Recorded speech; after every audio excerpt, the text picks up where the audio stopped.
বাড়িতেই কিভাবে বিয়ে বাড়ির মতো একদম ঝরঝরে আর পারফেক্ট ফ্রাইড রাইস বানাবেন চলুন দেখে নেওয়া যাক। খুব সহজেই বানাচ্ছি। আর ভিডিওটি কিন্তু শেষ পর্যন্ত পাশে থাকার অনুরোধ রইল। ভালো লাগলে অবশ্যই সাবস্ক্রাইব করে পাশে থাকবেন।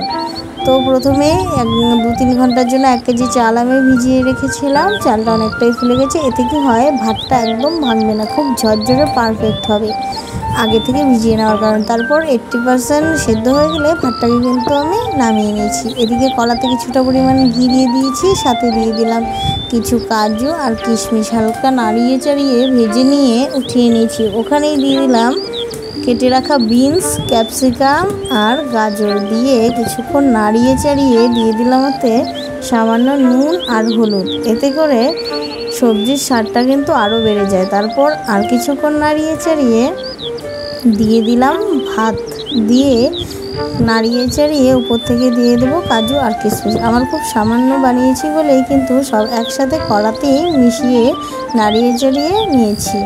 তারপর আবার উপর থেকে দিয়ে দেবো আর কিছুটা পরিমাণ স্বাদ অনুযায়ী চিনি। ফ্রাইড রাইস কিন্তু একটু মিষ্টি মিষ্টি খেতেই বেশ ভালো লাগে। তারপর নাড়িয়ে চাড়িয়ে সামান্য উপর থেকে ঘি ছড়িয়ে দিলাম আর নামিয়ে নিলাম। অসাধারণ হয়েছিল খেতে। একবার হলেও কিন্তু ট্রাই করতে পারেন।